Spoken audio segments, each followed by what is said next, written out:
कृष्ण जयंती पर हम सबको आप सबको बधाई देते हैं और आप सबको इतना बढ़िया और भव्य आयोजन में जितने लोगों ने अपनी झांकियां निकाली वो सब बधाई के पात्र हैं। मैं चंद शब्द कि है समय नदी की बाढ़ जिसमें सब बह जाया करते हैं, है समय बड़ा बलवान जिसमें प्रबल पर्वत झुक जाया करते हैं। अक्सर दुनिया के लोग समय में चक्कर खाया करते हैं, पर उनमें से कुछ ऐसे हैं जो इतिहास बनाया करते हैं। भाई गोविंद जी, भाई अरुण जी, आप लोग, मैं लगा हूं कि आप सुबह से लगे हैं कार्यक्रम। मैं महिलाओं को, विशेषकर बच्चियों और युवाओं को से मैं जुड़ना चाहता था, कुछ उनसे बात करना चाहता था। बाबा साहब का ऐसा व्यक्तित्व, जिनके व्यक्तित्व का बचपन देख लीजिए, जिनके बच्चे विद्यार्थी जीवन का संघर्ष देख लीजिए, जिसके राजनीतिक हक हकूक का संघर्ष देख लीजिए, और जिनके अंतिम समय में धम्म की दीक्षा के बाद बोध सत्व का जो देकर हम लोगों को रहनुमाई किए। हर काल, हर समय, हर संघर्ष, हर अभाव भरे जिंदगी में जी रहे व्यक्ति के प्रभावशाली व्यक्तित्व के निर्माण का ऐसा जीता जागता उदाहरण इस दुनिया में कहीं नहीं मिलने वाला है। मैं आपको बताता चलूं कि आज माताएं बहनें बहुत बैठी हैं। कभी आप छोटे छोटे बच्चों को पाल रही हैं। अभी देखिए दिनेश जी, अरुण जी अपने बच्चे को खिला रहे हैं। मैं नहीं जानता था अरुण जी का बच्चा है, मगर अरुण जी की वाइफ को मैंने बधाई दी। और समिति के लोगों को भी मैं एक बात कहना चाहता हूं, हमें जो सूची पकड़ाई गई इसमें महिमा का नाम जानते हैं उस बिटिया का, इसके अलावा हम किसी का नाम नहीं जानते। मगर आप सबको बहुत बहुत धन्यवाद, आपके धैर्य, आपके धीरज और इस धरती तीनों को प्रणाम करता हूं कि आप लोग सवेरे से बैठकर सुन तो रहे हैं। और हकीकत ये है कि अगर एक महिला का समझ में आ गई तो 5 लोगों को वह आराम से प्रभावित कर सकती है। और हकीकत ये है कि संस्कारों की साला आपसे चलती है, संस्कार कहीं से पताए नहीं जाते हैं। इतिहास के पन्नों की तरफ अगर हम जाते हैं, इतिहास के पन्नों की तरफ राकेश जी जाते हैं, तो मैं आपको बता दूं कि ये जो छोटे छोटे बच्चे लेकर, किसी के बच्चे रो रहे हैं, छोटे छोटे बच्चे देख, आप माँ हैं, माँ ही नहीं हैं, जननी हैं। आप जननी ही नहीं हैं, संस्कारों की शाला की प्रथम अध्यापिका हैं आप। अगर आपके बच्चे का निर्माण बहुत अच्छा हो गया हो, एक बच्चा कितनी बुलंदी पे चढ़ गया हो, मगर जिसके गोद में पला हुआ बच्चा है उसके संस्कार सर्वोपरि होते हैं, उसके प्रभाव को, उसके योगदान को भुलाया नहीं जा सकता है। आपने जाना है कि बाबा साहब को किसने पाला? ये तो प्रश्न रह गया ना कि बाबा साहब को किसने पाला। आप कहोगे उनकी मम्मी ने पाला ना। उनकी मम्मी जब वो 5 साल के थे तभी खत्म हो गई थी। आई बात समझ में? हम बच्चों से संवाद करना चाह रहे हैं तो भाषणबाजी तो सुबह से शाम तक चल जाएगी। आपको मालूम है कि बाबा साहब, देखिए, प्रकृति किसी को अगर कुछ दे रही है तो उस बच्चे को बचपन से ही कितना चुनौतीपूर्ण संघर्षमय जीवन था कि जिसके बचपन में माँ का साया ही उठ गया। अब बताइए, वो बचपन में वो जिसके बच्चे का माँ का साया उठ जाए और भारत में नहीं पूरा युग पुरुष कहलाता हो, इसके बारे में थोड़ा सा समझने की जरूरत है हमें आपको। परम पूज्य बाबा साहब को पालने वाले जो उसमें महती भूमिका थी, वो उनकी बुआ जी की थी। किसकी थी? आप लोग बोलिए, बोलिए किसकी थी? हम आपसे मुखातिब हैं, जो सुन रहे हैं सुने। आप किसने पाला उनको? बुआ जी। आप भी किसी की बुआ होंगी ना, मगर क्या अपने भतीजे को मानती हैं? बस ऐसे ही उनकी भी एक बुआ जी थी। उनकी बुआ जी का नाम क्या था? उनके बुआ जी का नाम था मीराबाई सतपाल। मीराबाई जी उनके बुआ जी ने उनको, उस बच्चे को जो बाबा साहब थे उनको पाला पोसा, अपने पास लेकर सोती थी। वो अपने बुआ जी के साथ ही सोते थे। उनका पालन पोषण में, उनके दीक्षा में, दीक्षा का मतलब जो संस्कार हैं वो उसमें डेवलप करने में उनका बहुत हाथ। बुआ जी एक उनकी पोटली रखती थी।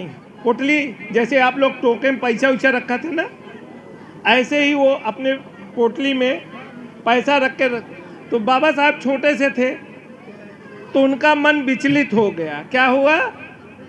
मन विचलित हो गया।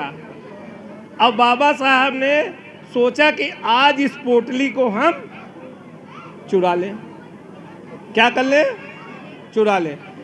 मगर धन्य हो बाबा साहब और धन्य हो बुआ जी। बुआ जी थोड़ा चालाक थी, पोटली को बड़ा गठिया के रखती थी। मगर वो बच्चा भी उसी साथ लगा हुआ था। आपको बताते चले, उस बच्चे ने एक दिन उस पोटली को पा लिया। वो कौन बच्चा था? बाबा साहब डॉक्टर अंबेडकर। उस बच्चे ने थोड़े थोड़े पैसे इकट्ठे किए थे। उनको बड़ी ग्लानि हुई और उसके बाद वो भी बुआ जी को सही सही बात बताते हैं और उसी दिन से संकल्प लेते हैं कि इस धन हमें विचलित नहीं कर सकता है। और बुआ जी की शिक्षा और उनकी प्रेरणा थी कि बाबा साहब शिक्षा दीक्षा में जो भी संकल्प रहे उसमें बुआ जी की इस घटना का बहुत बड़ा संकल्प था। उन्होंने बुआ जी के सामने संकल्प लिया और बुआ जी को ये कमिटमेंट किया। बुआ जी से ये जो है उन्होंने वो वादा किया कि बुआ जी अब हम जिंदगी में कभी चोरी नहीं करेंगे और एक दिन पढ़ लिख कर पूरे समाज का नाम रोशन करेंगे और पूरे देश के कल्याण के लिए हम इस कार्य करेंगे। तो निश्चित रूप से ये जो छोटी छोटी घटनाएं होती हैं वो बहुत मैं आपको ये बात क्यों बता रहा हूँ, क्योंकि आप माँ हैं, आप के पास छोटे छोटे बच्चे सबसे ज़्यादा रहते हैं। आप उनको अच्छी से अच्छी बात करें। अभी एक वक्ता ने कहा बहुत अच्छी बात, उसमें ये उन्होंने कहा कि आप टूटे फूटे बर्तनों में खा लीजिए, फटे पुराने कपड़ों में रह लीजिए, मगर बच्चों को शिक्षा दिए बगैर न रहिए। ये किसने कहा था? बाबा संत गाडगे महाराज ने कहा था और यही आपके मूल मंत्र हैं। मैं आपको बता दूं, यहाँ युवा भी बहुत बैठे हैं। मैं युवाओं के बारे में भी कुछ बता दूं, उसके बाद अपनी बात समाप्त कर दूं। बहुत से युवा हैं यहाँ, लोग बता देते हैं बाबा साहब दलितों के मसीहा। ठीक है भाई, मगर इसके आगे भी तो जाओ। बाबा साहब युग पुरुष थे, बाबा साहब विश्व रत्न थे। और बाबा साहब के बारे में मैं इतना बता दूं कि कोलंबिया यूनिवर्सिटी, आप लोग सुन रहे हैं ना, कोलंबिया यूनिवर्सिटी में 300 वर्ष पूरे होने पर, कोलंबिया यूनिवर्सिटी के 300 वर्ष पूरे होने पर मनोज जी, वहाँ के प्रशासन ने कहा कि दुनिया में इस 300 वर्ष में हमारे इस यूनिवर्सिटी से पढ़े हुए उन छात्रों की सूची तैयार की जाए और उन सूची को वो बच्चे हों, वो स्टूडेंट्स इस यूनिवर्सिटी के जो देश और दुनिया में अपने ज्ञान से प्रभावित किए हों और कोई बदलाव लाए हों। आपको बता दूं कि वो सूची तैयार होती है और सूची जब बन जाती है तो ये होती है इसकी क्रमबद्धता क्या होनी चाहिए। हम बच्चों से बात कर रहा हूँ, युवाओं से बात कर रहा हूँ, जो पढ़ना चाहते हैं, जो लिखना चाहते हैं, जो प्रेरणा लेना चाहते हैं। अभी एक सज्जन ने वो बात बताई, मगर उस विस्तार से इसलिए मैं बताना चाहता हूँ कि आपके जीवन में अगर 10 लोग यहाँ प्रेरित हो गए तो यह कार्यक्रम का भी एक उद्देश्य पूरा हो जाएगा। आपको बता दें, वो सूची तैयार हुई कि इसकी क्रमिक रूप से नंबर 1 पे कौन रहेगा, नंबर 2 पे कौन रहेगा, नंबर 3 पे कौन रहेगा, और यह तय किया गया कि इसके लिए एक समिति बना दी जाए। समिति क्रमिक तैयार करे और एक बढ़िया सा स्तंभ तैयार हो और उसके बाद जो समिति ने निर्णय दिया है, अब जानकर आपको खुशी होगी कि उस समिति ने परम पूज्य बोधिसत्व बाबा साहब को सबसे नंबर 1 पर स्थान दिया है।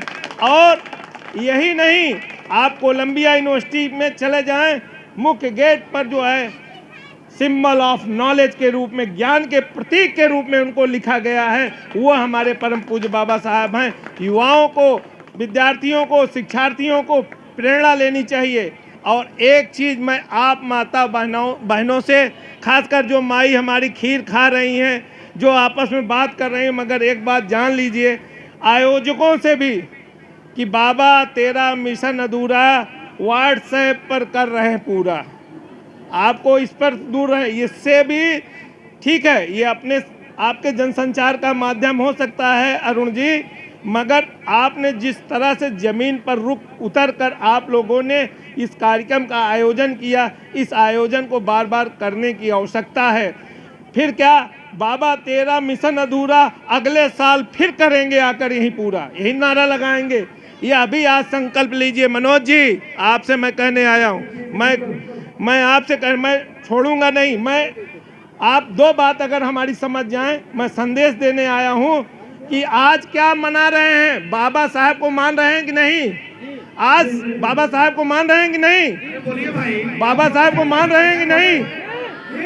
संकल्प लीजिए कि कल से बाबा साहब की भी मानेंगे। बस बाबा साहब और बाबा साहब की मानने में ही अंतर है। बाबा साहब को तो मान रहे हैं, जय जय जय जय जय भीम, मगर बाबा साहब ने बहुत से मार्ग दिखाए हैं, बहुत से रास्ते बताए हैं, धम्म का रास्ता है। आपको बता दें कितने बच्चे मेडिटेशन में जाकर, बच्चे जो है जाकर जो कंपटीशन और प्रतियोगी छात्र हैं वो अपने लक्ष्य को पार कर रहे हैं। कितने लोग इतना इसको जाने हैं। तो आइए हम लोग आज के दिन संकल्प लेते हैं कि यह आज 14 अप्रैल को उनके 132वीं जयंती पर हम लोग संकल्प लें कि उनके बताए हुए मार्ग पर चलेंगे और अच्छी शिक्षा और अच्छे शिक्षा के साथ साथ सतत उनके बताए हुए मार्गों पर चलने का कार्य करेंगे।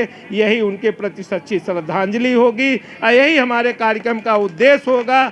और आपको बता दूं कि यह समाज सह तो लिया, मगर संविधान के प्रति वही आस्था है, संविधान के प्रति आज भी वही आस्था है। दुनिया में देखिए कितनी बगावत हो गई, दुनिया में कितने राष्ट्र विरोधी कार्य हो गए, मगर यह तबका कभी राष्ट्र विरोधी रहा?